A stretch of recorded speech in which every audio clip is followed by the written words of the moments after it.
আপনি কি জীবনে সত্যিই সফল হতে চান? কিন্তু জানেন কি? সফল হতে শুধু কিছু অর্জন করলেই হয় না। কিছু জিনিস ত্যাগ করাও খুব জরুরি। আজ আমি আপনাকে বলবো এমন 6টা জিনিস যেগুলো ত্যাগ করতে পারলে আপনার সফলতার পথ অনেকটা সহজ হয়ে যাবে। প্রথম, অজুহাত দেয়া। সফল মানুষ কখনো অজুহাত দেয় না।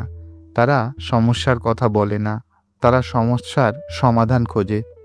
আপনি যদি সবসময় বলেন, সময় পাইনি, পরিস্থিতি ভালো ছিল না, আমার ভাগ্য খারাপ, তাহলে সফল হওয়া সত্যি কঠিন। মনে রাখবেন, অজুহাত নয়, কাজেই মানুষকে সফল করে। দ্বিতীয়, অলসতা। অলসতা হলো সফলতার সবচেয়ে বড় শত্রু। যে মানুষ আজ কাজ ফেলে রাখে, সে আগামীকালও একই কাজ করবে। সফল হতে চাইলে আজ থেকেই শুরু করুন। ছোট ছোট কাজও আপনাকে অনেক বড় সাফল্যের দিকে নিয়ে যায়। তৃতীয়, নেতিবাচক চিন্তা।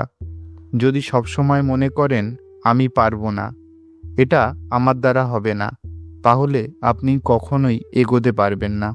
সফল মানুষ সবসময় ভাবে আমি চেষ্টা করব আর একদিন অবশ্যই পারবো। চতুর্থ, অন্যের সমালোচনা। অনেক মানুষ নিজের কাজ না করে অন্যের ভুল খোঁজে, কিন্তু সফল মানুষ অন্যকে নিয়ে ব্যস্ত হয় না, তারা নিজের উন্নতির দিকে মন দেয়। আপনি যদি সফল হতে চান, তাহলে অন্যের সমালোচনা ছেড়ে নিজের উন্নতিতে মন দিন। পঞ্চম, ব্যর্থতার ভয়। ব্যর্থতা আসলে শেষ নয়, ব্যর্থতা হলো শেখার সুযোগ। যে মানুষ ব্যর্থতাকে ভয় পায়, সে কখনো বড় কিছু করতে পারে না। মনে রাখবেন, ব্যর্থতা ছাড়া সাফল্যের গল্প তৈরি হয় না। ষষ্ঠ, খারাপ অভ্যাস। খারাপ অভ্যাস ধীরে ধীরে আপনার স্বপ্নকে নষ্ট করে দেয়।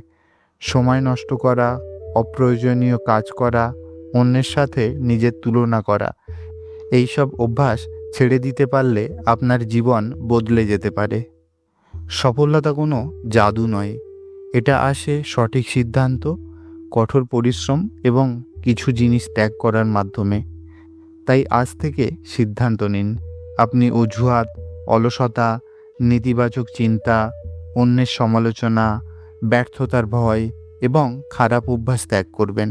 কারণ মনে রাখবেন, যে মানুষ নিজেকে বদলাতে পারে, সেই মানুষই একদিন সত্যিকারের সফল হয়।